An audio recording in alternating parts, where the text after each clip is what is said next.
संसार भावना चल रही है। अनादि अनिधन यह संसार चल रहा है। व्यक्तिगत संसार अंत को प्राप्त हो सकता है। आप ध्यान से सुनेंगे। व्यक्तिगत संसार समाप्त हो सकता है, किंतु नाना जीवों के अपेक्षा से संसार हमेशा बना हुआ रहेगा। इसको बोलते हैं अनादि अनिधन। यह संसार की परंपरा चलेगी और इस संसार में रह करके भी संसार भावना का चिंतन नहीं किया संसारी प्राणी ने। कहाँ रह रहा है? संसार में ही रह रहा है, किंतु संसार भावना अभी तक उसके पल्ले में नहीं पड़ पाई है। संसार का स्वरूप ज्ञात नहीं हो रहा और संसार में रह रहा है। जैसे आप लोग कहते हैं जल में मीन प्यासा है। हमने यहीं की ये उक्ति सुनी थी। दक्षिण में ये उक्ति सुनने को नहीं मिली, क्यों? वहाँ पर कन्नड़ में कुछ भी कहा जा सकता है। वो जल में मीन प्यासा का अर्थ है वो जल में रह रहा और फिर भी प्यासा है। समझ में नहीं आता है, आश्चर्य लगता है। इसी का नाम संसार है। संसार में रह रहा है, इसके बाद भी संसार के स्वरूप के बारे में वह अनभिज्ञ रहा है। यदि संसार के बारे में ज्ञान हो जाता तो संसार में एक भी व्यक्ति टिक नहीं पाता है, रह नहीं पाता है। इसी से स्पष्ट है कि संसार अनुप्रेक्षा कैसे करें महाराज? स्वरूप को जानना है, क्योंकि संसार में अनंत जीव हैं, सबके अलग अलग परिणाम हैं। इसलिए ये बहुरूपी है संसार। बहुरूपी का अर्थ एक रूप देखने में नहीं आएगा। मनुष्य होते हुए भी परिणामों में विभिन्नता देखने में आती है। इसी का नाम बहुरूपी। एक रूप हो बहुत जल्दी पकड़ में आ जाता है, लेकिन गिरगिट को देखा होगा आपने, क्षण क्षण में अपने रंग को बदल देता है। जो पार्ट करता है ड्रामा में, तो वह क्षण क्षण में कभी वह वृद्ध बन करके आता है, कभी बालक बन करके आता है, कभी वह स्त्री के रूप में आता है, कभी पुरुष के रूप में आता है। रहता क्या है? वो ओरिजिनल कॉपी क्या है उसकी? है ओरिजिनल कॉपी है क्या? ओरिजिनल कॉपी संसार में नहीं मिल सकती, बहुत कठिन है ये। हाँ, पक्की बात है। क्षण, क्योंकि उसके भीतर जो भाव हैं वह बाहर नहीं आ पाते हैं। आप ध्यान से सुनेंगे, जो भीतर भाव हैं वह भीतर ही रहते हैं और शब्द रूप, शब्दों के लिए कुछ रूप अलग दिया जाता है। जो बोल रहा है वह भीतर हो अनिवार्य नहीं, बोल भी सकता है। जो यथाजात होगा, जिसके अंदर कुटिलता नहीं रहेगी, जिसके अंदर आर्जव धर्म का वास है, वह कभी भी क्षण क्षण में अपने परिणामों को बदल नहीं सकता, क्योंकि बदलने का नाम ही संसार है। परिवर्तन का नाम संसार है। आप परिवर्तन से ऊपर उठना चाहो कि यहीं पर बने रहना चाहो? हम उठना चाहते हैं महाराज। भीतर से कहो, बाहर से हम मतलब शब्दों के माध्यम से हम कह रहे हैं, किंतु हार्दिक भावना क्या है? यहीं पर रहने की भावना है, तो वो यहीं रहेगा, उसको कोई उठा नहीं सकता। अनंत शक्ति के धारक जो भगवान हैं, उनकी वह अनंत शक्ति हमारे काम में नहीं आएगी, क्योंकि निजी शक्ति है उनकी। उनके बराबर और किसी की शक्ति नहीं है। आपके अंदर शक्ति है कितनी है, तो आपको उठा करके ले जा सकते हैं वो? नहीं सकते ना, क्योंकि आपकी यदि धारणा, आपकी रुचि यदि मोक्ष प्राप्त करने की है तो उसमें भी वह एक निमित्त बनेंगे तो आपका कल्याण हो जाएगा। कई बार प्रेरक निमित्त को लेकर के चर्चाएं होती हैं, तो वस्तुतः बहुत विचित्र है ये। एक सफ़ेद बाल को देख करके किसी को वैराग्य हो रहा है और इधर रात दिन माइक को हिलाया जा रहा है, फिर भी वैराग्य नहीं होता है, तो क्या वैराग्य है समझ में आ जाएगा। इतना छोटा सा निमित्त उनको वैराग्य के लिए कारण बना है, क्योंकि उपादान जिसका तगड़ा रहता है, छोटे छोटे निमित्त भी उसके लिए कार्यकारी शुद्ध होते हैं। और बड़े बड़े भी निमित्त मिल जाए और भीतर यदि वही पल रहा है भाव, तो नहीं हो सकता। इसलिए गुरुओं का ये कहना है, आगमकारों का ये कहना है, केवल ड्यूटी, ओनली ड्यूटी, कर्तव्य करो, आगे बढ़ो। इससे रुक गए तो निश्चित रूप से उसमें रह जाओगे तुम। उलझना नहीं, क्योंकि उलझन का नाम संसार है। ये संसार का स्वरूप है। जो स्वरूप को जान करके भी कोई बुद्धिमानी होगी क्या उसकी? ऐसा कोई विद्वान होगा कि संसार के स्वरूप को भी जाने और उलझता चला जाए? तो विद्वान ही नहीं, वो कभी भी नहीं उलझता। जिसको वैराग्य हो गया वह किसी की बात को वह सुनता ही नहीं और किसी की बात का वह प्रतिकार नहीं करता, क्योंकि प्रतिकार करने का अर्थ पुनः वहीं रहना पड़ेगा हमें कोई सरोकार नहीं। क्योंकि जिसके अंदर सत्य है, जिसके अंदर ये 10 प्रकार के धर्म की आराधना करने में जो रात दिन लगा है, वह कभी भी अपने लक्ष्य को छोड़ नहीं सकेगा, कितने भी आप प्रयास करो। आप उस प्रयास में विफल हो जाएंगे, क्योंकि आप अपनी ओर ले जाना चाह रहे हैं, वो आना नहीं चाहते। और आप इधर आना चाहते हैं तो दोनों हाथों से आशीर्वाद दिया जा सकता है, पक्की बात है। क्योंकि जो धर्म चाहता है तो उसके लिए कौन उपेक्षित करेगा, किंतु जो धर्म को पसंद नहीं करता है और केवल बहुरूपी दिखाता है, तो नहीं, उससे भी बचने के लिए कहा आचार्यों ने, नहीं तो ले जाएगा वो। ये जाल है, ये है जाल। जाल नहीं जानते क्या? हाँ, उलझन जिसको बोलते, वो जाल से ही उलझन होता है। हाँ, जहाँ जाल नहीं वहाँ कोई उलझन नहीं, और संसार में ही जाल है, इसलिए उलझन है।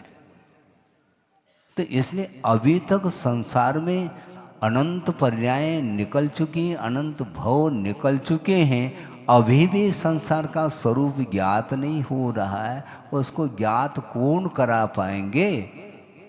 इसके बाद भी आचार्यों ने कहा नहीं, करते चले जाओ, जिसके ऊपर प्रभाव पड़ना है वो पड़ेगा, नहीं पड़ना है तो नहीं। जैसे मान लो वर्षा होती है, ऐसा तो नहीं कि जहाँ पर फसल है वहीं पर बारिश हो जाए, जहाँ फसल नहीं वहाँ पर बारिश न हो, ऐसा कुछ होता है क्या? नहीं होता है ना, क्योंकि उसके अंदर भी प्रमोद भाव जागृत होता हो। हाँ, ये फसल है, इसको अच्छे ढंग से इसके ऊपर वर्षा की। नहीं, जहाँ पाषाण खंड है वहाँ पर भी बारिश हो रही, और जहाँ पानी की आवश्यकता नहीं वहाँ पर भी बारिश हो रही। एक बहुत अच्छा प्रसंग आ गया याद, हाँ, आप लोगों के पुण्य के उदय से। हाँ, पक्की बात है, क्योंकि यहाँ पर नहीं आता तो वह प्रसंग याद नहीं आता। उस प्रसंग को याद करने में आप भी निमित्त हैं। मुक्तागिरी की बात है, मैं नाम नहीं लेना चाहता, एक व्यक्ति का पत्र आया और उसमें उन्होंने कुछ भाव उस पत्र में उनके रहे, पढ़ा। उसमें उन्होंने एक दो पंक्ति थी, उसको मैं आपके सामने रखना चाहता।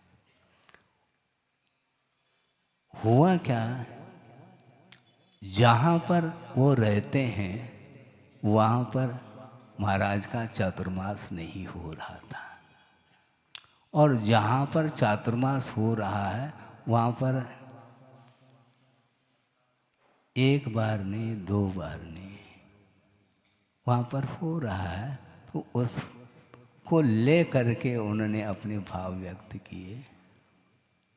बरसी वहीं वहीं पे समंदर है जिस जगह, ऊपर से हुक्म है तो घटाए भी क्या करें। अब गुरुदेव का आदेश है तो हम क्या कर सकते हैं। मुक्तागिरी में चातुर्मास हम कर रहे थे और उनका पत्र आया, और वहाँ पर जिनका पत्र था वहाँ पर किसी भी महाराज का चातुर्मास नहीं हो रहा था। उन्होंने लिखा, बरसे वहीं वहीं पे समंदर है, जिस जिस जगह समुद्र है उसी पर वहीं वहीं पर बरस रहे हैं। इसमें आपका कोई घटाएं भी क्या करें, क्योंकि ऊपर से हुक्म है। तो गुरुदेव का आदेश है, हम कर क्या सकते हैं। आपकी भावना है ये अलग वस्तु, भावना रखे रहो आप। गुरुदेव का जो आदेश है उसका हमें पालन करना है। तो ये होता है, ये इसलिए कहा जा रहा है कि कितने बार समागम मिला इसका कोई ठिकाना नहीं, इसके बाद भी उसका सदुपयोग किया नहीं। निमित्त कितने बार मिले हैं इसके बारे में किसी को कोई ज्ञात नहीं। इसके बाद भी उन निमित्तों का सदुपयोग किया है। सदुपयोग यदि करते हैं तो यहाँ पर रह नहीं पाते। इसलिए आप टेंशन में नहीं आना, क्योंकि मैं भी उसमें शामिल हूँ। क्योंकि हमें भी तो मुक्ति नहीं मिली अभी तक, केवल आपके लिए थोड़ी कहा जा रहा है। ये प्रत्येक के लिए उपदेश है। संसार से जो ऊपर उठना चाहता है उसके लिए उपदेश है, और जो उठना ही नहीं चाहता उसके लिए कोई उपदेश है ही नहीं।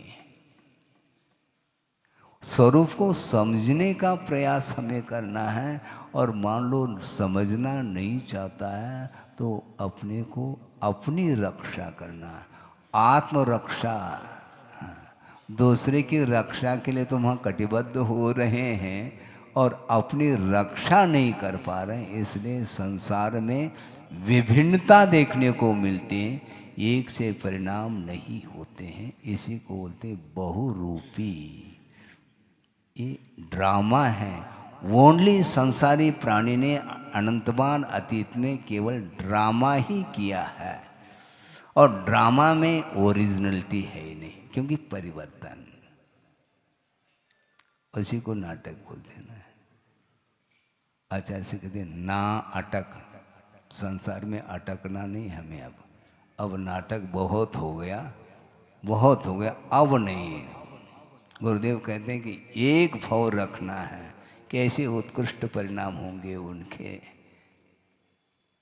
ऐसी साधना करो जिस साधना के माध्यम से बीच में एक ही भव शेष रह जाए और मनुष्य बन के। क्योंकि मान लो श्रमण है, कोई व्रति है, तो ज़्यादा मुक्ति तो वर्तमान में है ही नहीं, तो स्वर्ग जाएगा।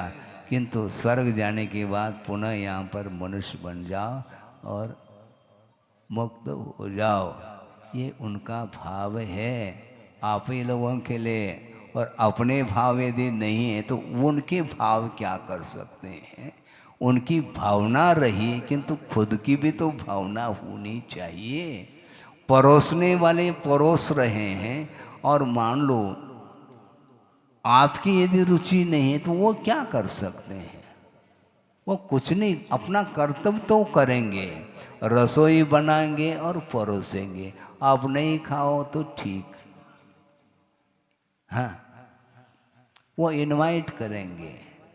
हाँ, और नहीं खाना चाहते हो कोई बाधा नहीं, कभी न कभी खा लोगे। हमारे निमित्त से नहीं खाओ तो कोई बाधा नहीं, किसी भी निमित्त से खा जाओ, हमें कोई आपत्ति नहीं। ये मेरा तेरा को हमें समाप्त करना है। आपका कल्याण यदि मेरे द्वारा नहीं होगा कोई बाधा नहीं। ऐसा कोई भी आपको सशक्त निमित्त मिल जाए, उसके द्वारा यदि कल्याण होता है तो हमें बहुत प्रसन्नता है, क्योंकि हम कल्याण चाहते हैं। मेरे तेरे के हमारे पास कोई कर्तृत्व है ही नहीं, मैं इसका कल्याण करूं, ऐसा कल्याण थोड़ी होने वाला है। कल्याण करने की भावना जिसके अंदर है उसके लिए हम निमित्त बन सकते हैं, वरना बिल्कुल नहीं बन सकते। इसलिए संसार के स्वरूप के बारे में बताया जा रहा है, कैसी साधना की होगी आचार्यों ने और ग्रंथ की रचना की है, इसके बाद भी जिनवाणी के प्रति आस्था जागृत नहीं होती। जागृत हो भी जाए तो बहुत जल्दी वह आस्था भी समाप्त हो जाती है।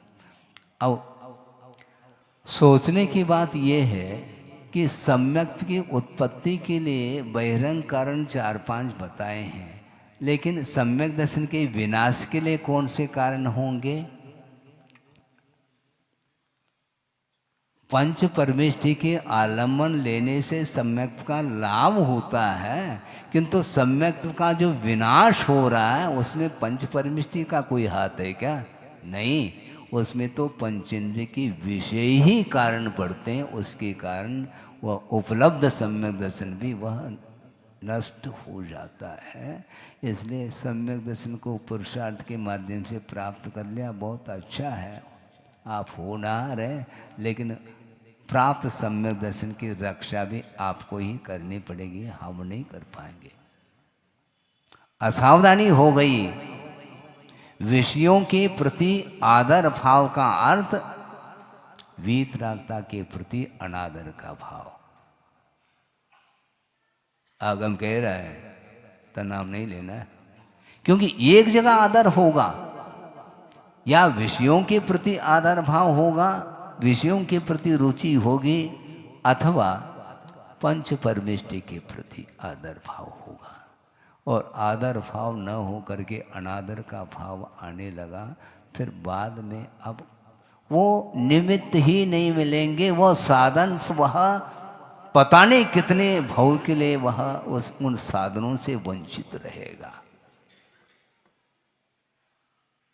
बहुमान रखो, ये बहुत अच्छा संयोग है कि कम से कम सच्चे देव गुरु शास्त्र की आराधना करने की क्षमता आपके अंदर आई है, क्योंकि ये पर्याय है।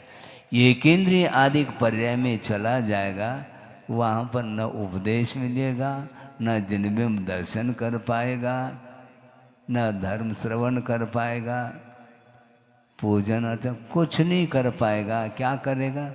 कर्म का फल भोगता है वो। आगम में साफ लिखा हुआ है, जो एक इंद्रिय, द्विंद्रिय, तीन्द्रिय, जो जितने भी स्थावर जीव हैं, तो इसकी बात नहीं, एक इंद्रिय जीव यानी स्थावर कौन कौन से हैं? पृथ्वी का एक, जल का एक, अग्नि का एक, वायु का एक और वनस्पति का एक, ये स्थावर जीव माने जाते हैं 5 स्थावर। और इनमें कर्म फल चेतना कहा, कर्म चेतना नहीं। चेतना का अर्थ वह जीव है, किंतु वह कर्म का ही फल भोगता है, कर्म नहीं कर सकता। प्रतिकार के भाव होते हुए भी उसका प्रतिकार उसके द्वारा संभव नहीं है, क्योंकि वह स्थान से स्थानांतरित नहीं हो सकता। वृक्ष है और उसको काटने के लिए कोई कृषक आया है, तो वह वृक्ष ऐसा ही खड़ा है। एक बार प्रहार कर दिया, अनंत दुख का अनुभव किया, लेकिन वह स्थानांतरित नहीं हो सकता। इसको बोलते हैं कर्म फल चेतना। और आप कौन हैं? त्रस है क्या स्थावर?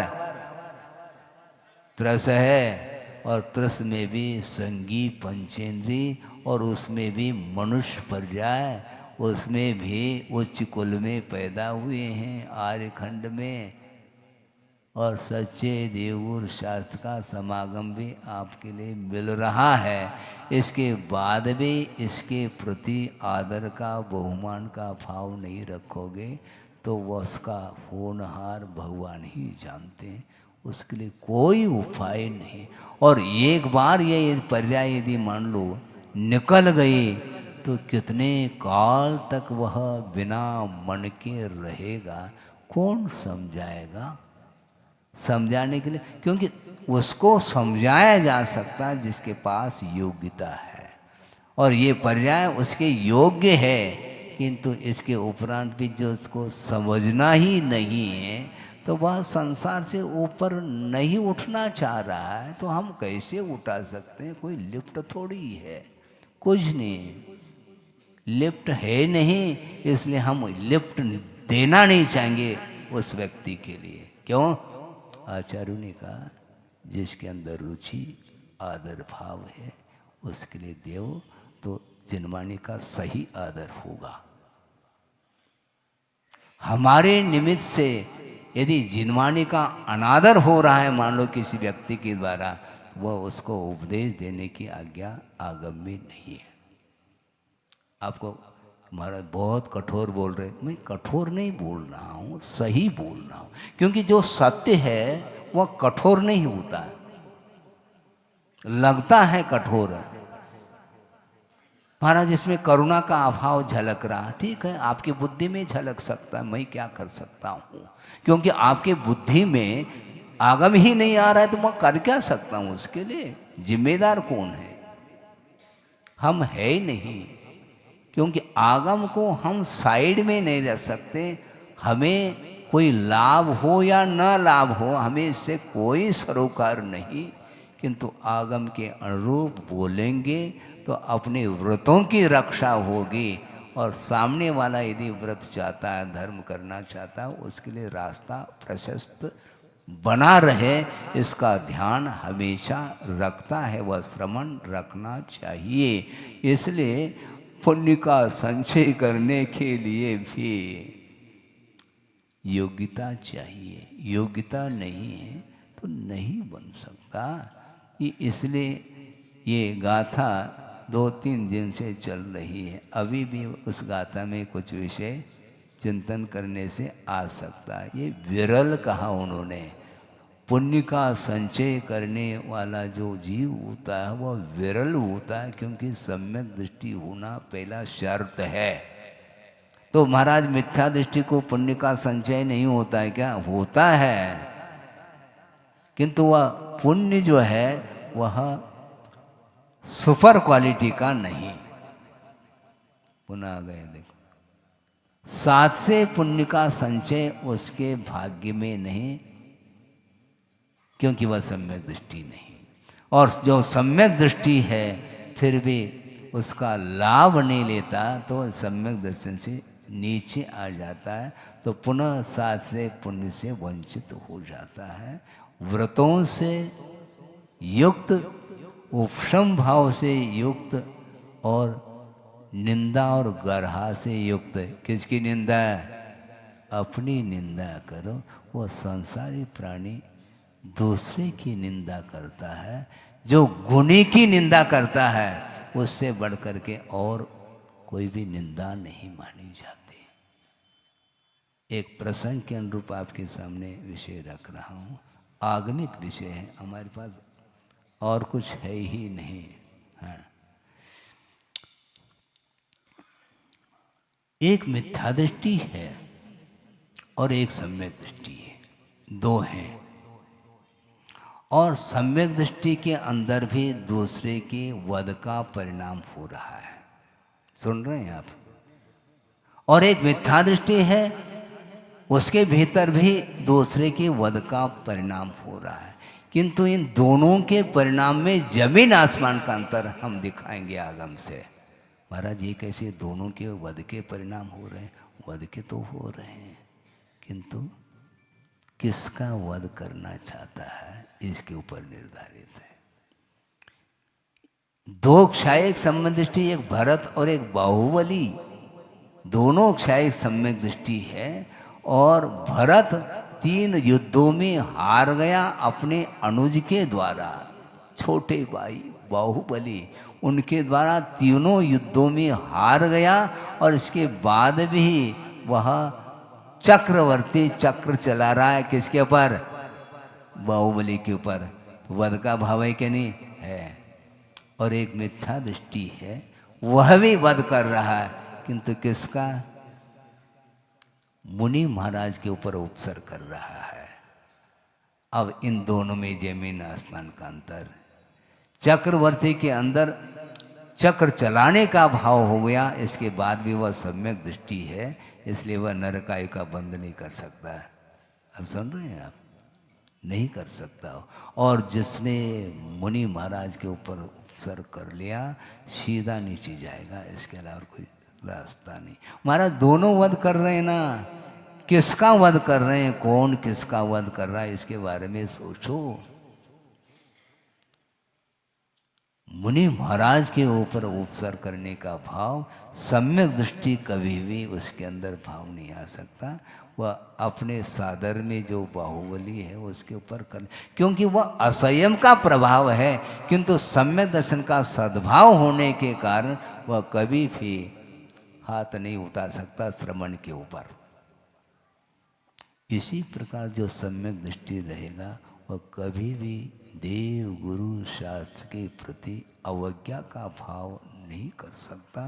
अनादर का भाव यदि करेगा तो वह सम्यक दर्शन से पुनः नीचे चला जाएगा।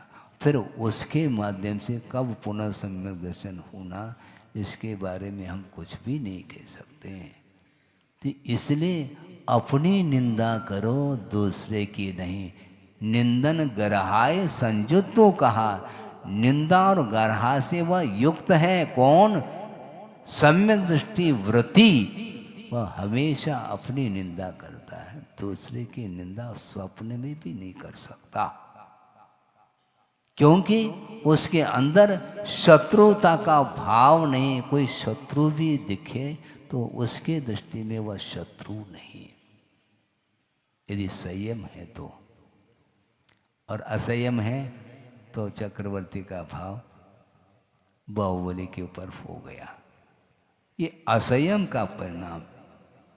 इसलिए ये सात से पुण्य का संचय करना चाहो, बहुत अलर्ट रहने की आवश्यकता है। इसलिए शुरुआत में हमने कहा यह संसार का स्वरूप है, इसमें विभिन्नता देखने को मिलेगी, जिसको बहुरूपी बोलते। बहुत सारे रूप को वह धारण करता है, ओरिजिनल उसका रूप क्या है, इसको भगवान का ही ये विषय बनता है। हाँ, क्योंकि भीतर के जो वक्रता है वह बाहर थोड़ी देखने में आ रही है, लेकिन भीतर वक्रता बनी रहती है। उसके कारण ही वह पाप का संचय करता है। दूसरे के दृष्टि में वह बहुत सरल दिखाई पड़ सकता है, किंतु जिस प्रकार बाहर से सरल है उसी प्रकार वह भीतर से भी यदि सरल हो, ऋजुता हो। सरल का अर्थ क्या है? स्टेट बैठे रहना, ये सरल ऐसा नहीं। भावों में सरलता का अर्थ आर्जव धर्म की जो उपासना करने में निरंतर तत्पर है, उसके अंदर कभी भी कुटिलाई संभव नहीं, क्योंकि कुटिलाई के द्वारा ही पतन होता है और मनुष्य जीवन से भी हाथ धोना पड़ता है, क्योंकि उसके माध्यम से ही तिरंचायु का बंध होता है। ये क्लियर कट।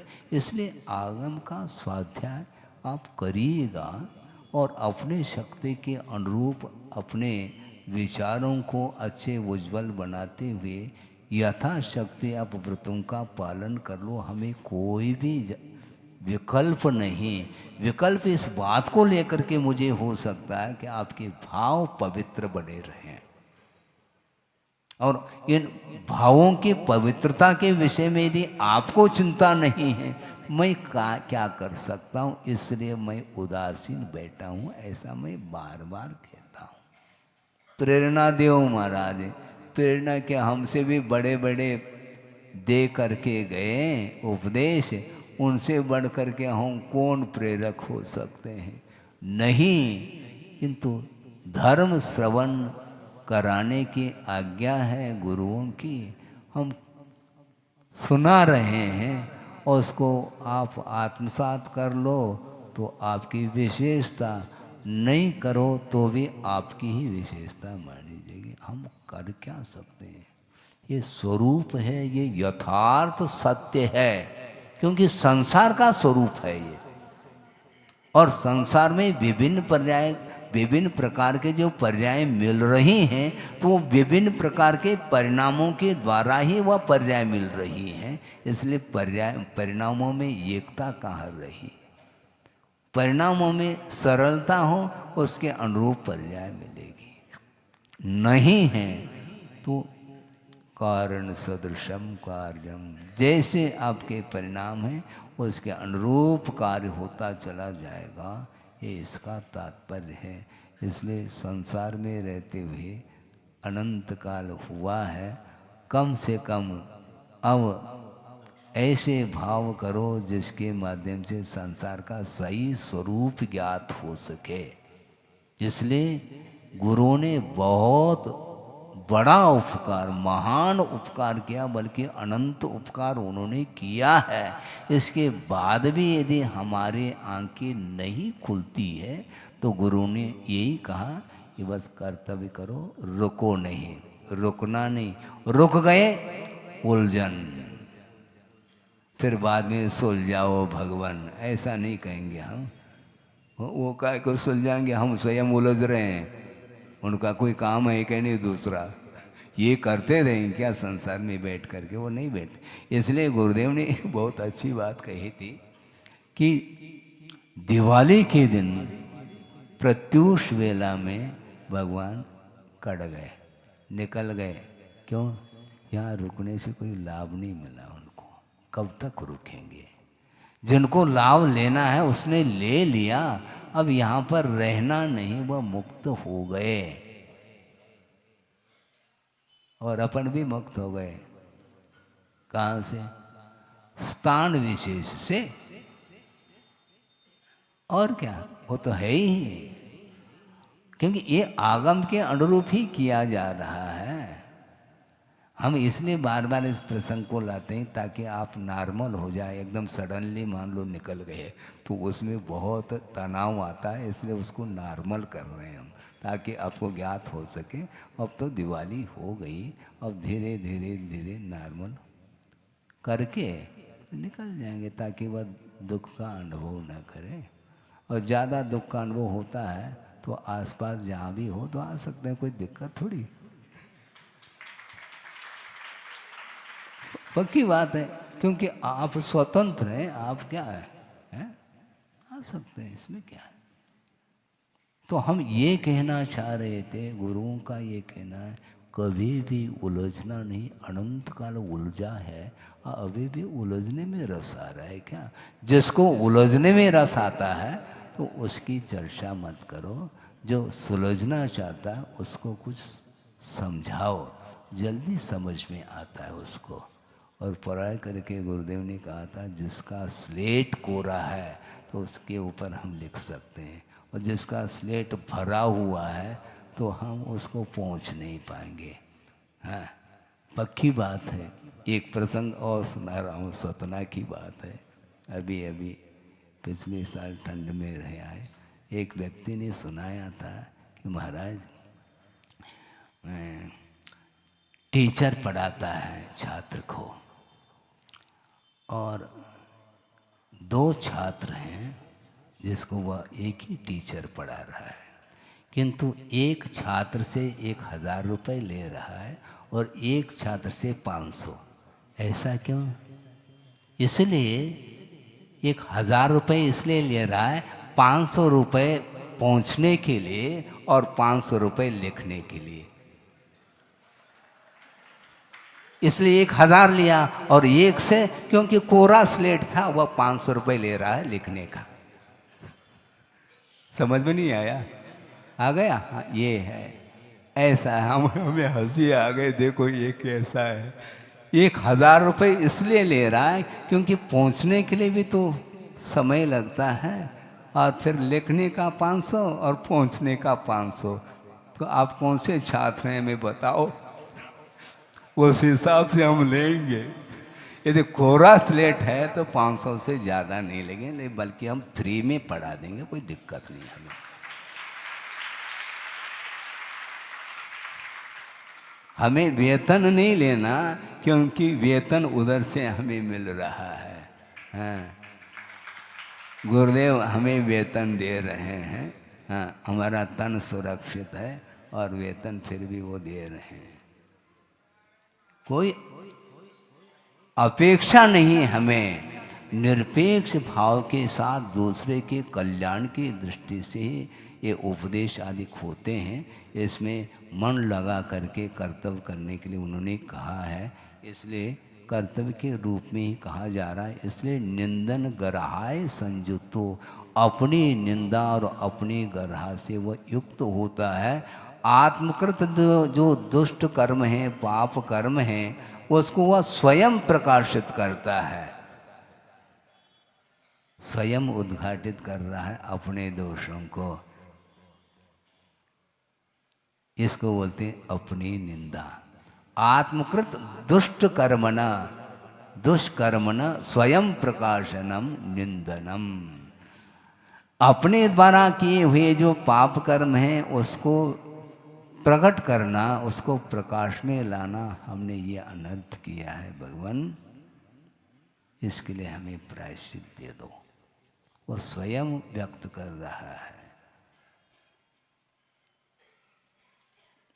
कोई पाप करता है तो जेल होता है, हैं? कोई जेल भेज रहा है क्योंकि पाप किया है। तो यहाँ पर इतनी विशेषता है जैन धर्म की, स्वयं ने अज्ञान दशा में पाप किया है, अब वह जागृत हो गया तो स्वयं ही अपने दोषों को प्रकट कर रहा है। हमने दोष किए हैं, हमने पाप किए हैं। इसके साथ फिर गरहा का अर्थ ये है, गुरु साक्षिक आत्मदोष प्रकाशनम। गुरु के समक्ष जा करके यथाजात बालक के समान अपने दोषों को प्रकाशित जो करता है उसका नाम गरहा बोलते हैं। इन दोनों से जो युक्त होता है वही सम्यक दृष्टि व्रतों से युक्त होकर के, क्योंकि उसके पास उपशम भाव भी है, वह छिपाना नहीं चाहता, क्योंकि छिपाने का ही परिणाम अनंत संसार है। अब कब तक छिपाएंगे पाप को? पापमय परिणाम का नाम ही संसार है। इसी को बोलते हैं भाव परिवर्तन। भाव संसार, संसार 5 प्रकार का, द्रव्य संसार, क्षेत्र संसार, काल संसार, भव संसार और भाव संसार। भाव संसार के माध्यम से ही चारों प्रकार के संसार सामने आते हैं। और भाव यदि नहीं है, और भाव संसार का अर्थ क्या, अभी हमने कहा था, बिल्कुल आगमिक है वो विषय, ध्यान रखो। भाव संसार का अर्थ भावों में परिवर्तन, स्थिरता नहीं, भाव में परावर्तन। इसका अर्थ ही बहुरूपी, कभी कुछ परिणाम, कभी कुछ परिणाम, कभी कुछ परिणाम, ये करता चला जाता है। इसके उपरांत भी उसका मन उसी में लगा हुआ है। इसलिए कौन प्रमोद भाव का पात्र होता है, कौन करुणा का पात्र होता है, कौन माध्यस्थ भाव का पात्र होता है, कौन मैत्री भाव का पात्र होता है, ये सब आगम में लिखा हुआ है। इसलिए सामने वाला कौन सा पात्र है उसके अनुरूप ही वह वृत्ति रखता है, जो विवेकवान होता है। उपदेश देने का निषेध नहीं, किंतु उस उपदेश को जो आत्मसात कर रहा है उसके प्रति हम माध्यस्थ भाव नहीं रखेंगे, प्रमोद भाव रखेंगे। हाँ बिल्कुल, क्योंकि उस उपदेश को वो सार्थक सिद्ध करना चाह रहा है। इसलिए आगम के प्रति, गुरु के प्रति उसका बहुमान है और आदर और भक्ति भाव है, क्योंकि उस भक्ति में, उस आदर में कभी भी वह उसको क्या बोलते हैं, प्रदर्शन नहीं कर रहा है, ओरिजिनलिटी है वह भीतर से कर रहा है, बाहर से नहीं। क्योंकि बाहर से तो अनंत काल किया है ना। हमने कहा था ना गिरगिट, गिरगिट क्या है वो है? एक जानवर है और वह रंग बदल रहा है। बदलना उसकी वह प्रकृति है, कभी पीला, कभी हरा, कभी और कुछ। तो उसमें हम क्या कर सकते हैं, क्योंकि वह प्रकृति है, वह स्वभाव है, इसलिए स्वभावाय न भिषक, स्वभाव के लिए औषधि नहीं, उसके लिए पूर्णायु काम नहीं करेगी।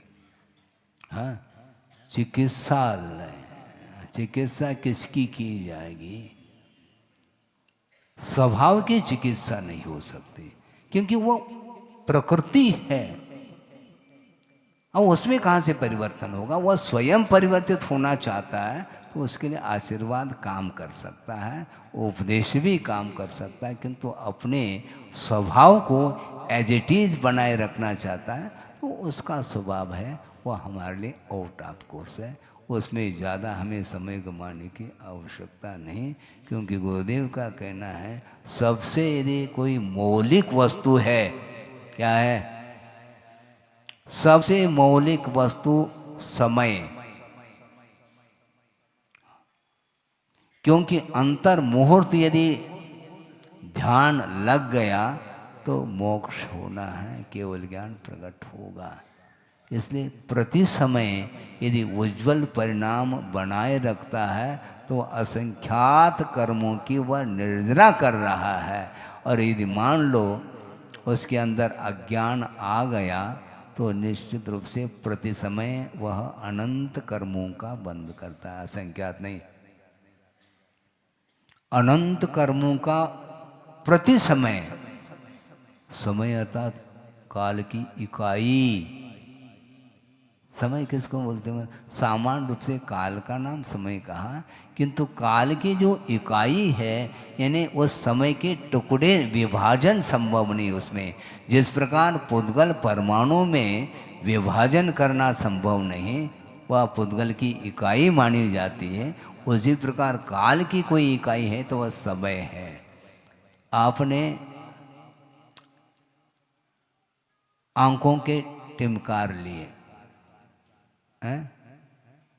आंख झपक गए, उसमें असंख्यात समय व्यतीत हुए हैं, ऐसा आगमकार का कहना है। असंख्यात समय व्यतीत हुए और एक समय यदि खाली व्यतीत हो जाएगा बिना निर्जरा के तो वह बंद ही करेगा। इसलिए हम इस प्रकार घाटे का सौदा नहीं चाहते हैं। इसलिए सबसे मौलिक वस्तु है समय, और समय का अर्थ आगम होता है। इसलिए आगम का अध्ययन, मनन, चिंतन, अनुप्रेक्षा आदि करते हुए प्रत्येक समय को व्यतीत करता है तो वह प्रति समय असंख्यात कर्मों की निर्जना करता है, जिसके माध्यम से जीवन की सार्थकता सिद्ध होती है। आपका समय हो गया है। इस प्रकार जो सम्यक दृष्टि व्रतों से युक्त उपशम भाव से सहित अपनी निंदा और गर्रा करने वाला जो होता है वही पुण्य का संचय करता है, साथ से पुण्य का संचय करता है। आप यदि करना चाहो इसी प्रकार सच्चे देवगुरु शास्त्र का आलम्बन लेकर के उनकी आराधना करते चले जाएंगे तो निश्चित रूप से साथ से पुण्य का संचय हो जाएगा। इतना ही पर्याप्त है। बोधि समाधि परिणाम शुद्धि स्वात्मोपलब्धि शिवशोक सिद्धि चिंतामणिम चिंतित वस्तुदाने त्वां वंदमानस्य ममास्तु देव।